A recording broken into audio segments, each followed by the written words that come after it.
Halo, assalamualaikum warahmatullahi wabarakatuh. Selamat berjumpa kembali di channel Makrifat Underu dan Sufi Akhir Zaman, channel tasawuf yang mengutip tentang pembaharuan dan kebangkitan agama tauhid.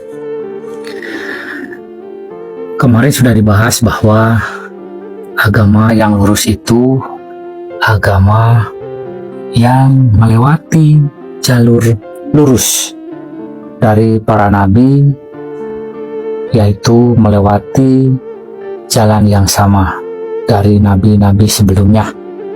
Makanya di dalam Al-Quran disebutkan tidak ada satu keterangan atau satu ayat yang menyebutkan bahwa jalan agama nabi-nabi sebelumnya kontradiksi dengan nabi yang selanjutnya.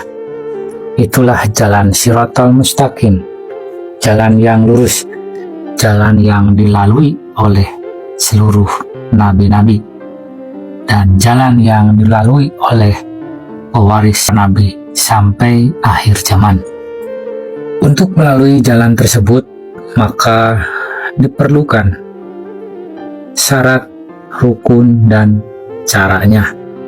Maka syarat, rukun, dan caranya itu disebut thariqah. Dan ingat, agama yang lurus itu kemarin sudah dibahas. Satu, ma'rifatullah, kenal dengan Tuhannya. Yang kedua, ada Rasulnya, yaitu wasilahnya, seperti yang disebutkan An-Nisa 59 dan Asy-Syura 51. Saya sebutkan bahwa Tuhan menghampiri manusia melalui di balik tabir, melalui utusan, dan melalui wahyu. Dan yang harus ditaati adalah taatilah Allah, taatilah Rasul, dan ulil amri yang minkum. Seperti di surat At-Taubah 128, Al-Imran, surat Yunus, banyak yang menyebutkan bahwa ada Rasul di setiap umat, ada Rasul di setiap zaman, dan ada Rasul di kalanganmu sendiri. Itu menandakan bahwa kerasulan tetap baku, abadi, kekal, dan mutlak, ada dari pertama penciptaan manusia hingga akhir zaman. Dan kalaupun ada Nabi Muhammad adalah nabi terakhir, tetapi bukan berarti Rasul terakhir. Dan dalam keterangan tidak disebutkan Hatamul Rasul, tetapi Hatamul Anbiya. Maka untuk melalui itu, inilah jalannya, inilah caranya. Thariqah atau cara atau jalan. Tarekat itu wajib, bukan sunnah, apalagi bid'ah. Karena untuk memunajat kehadirat Allah yang berbeda alam dan beda dimensi, nggak ada jalan lain selain lewat sebuah teknologi atau tarekat.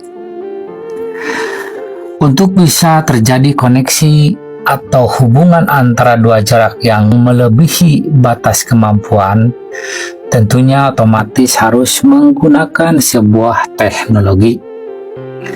Sekalipun teorinya Allah ada di mana-mana, Allah lebih dekat dari nadi di lehermu, tetapi jarak dimensinya yang luar biasa jauhnya. Jarak manusia dengan Tuhan adalah tak terhingga. Selain tak terhingga, Tuhan juga unlimited, undefinisi, undeskripsi. Maka mana mungkin terjadi hubungan atau komunikasi antar manusia dengan Tuhan jika jarak dimensi antara keduanya adalah tak terhingga, bahkan tak terdefinisi. Sedangkan sholat, zikir, dan ibadah-ibadah lainnya adalah bentuk hubungan antara manusia dengan Tuhannya yang jarak dimensinya tak terhingga. Maka logikanya sholat, zikir, dan ibadah itu mutlak mesti memakai teknologi atau tarekat. Kalau tidak, pastikan sholatnya tidak tersambung dengan Tuhan. Gak mungkin sholat, zikir, dan ibadah itu dilakukan dengan cara manual yang tidak bertarekat atau tidak berteknologi. Makanya, agama tauhid itu adalah agama yang bermetodologi. Ada syarat, rukun, dan caranya. Rukun iman dan rukun Islam. Orang berislam dulu, baru beriman. Seperti di surat Al-Hujurat 14. Berislam adalah tunduk patuh, taat, berserah diri. Dan iman adalah ketika aktivasi ruhani. Nur iman dan nur kitab sudah ditanamkan di dalam kolbu. Itulah Islam yang kafah. Dan kesemua itu adalah syarat rukun yang harus dilalui. Bagaimana bisa bersyahadat kalau hanya sekedar mengucapkan? Dan syahadat itu adalah bentuk kesaksian. Dan artinya pun syahadat itu bersaksi akan Tuhan dan Rasul-Nya. Makanya itulah wasilah. Dan ketika berbaiat, itulah awal mulanya beragama dan sahnya bersyahadat itu. Maka setelah bersyahadat, barulah beriman. Dan setelah beriman, seluruh ibadah-ibadah yang dilakukan pasti tersambung.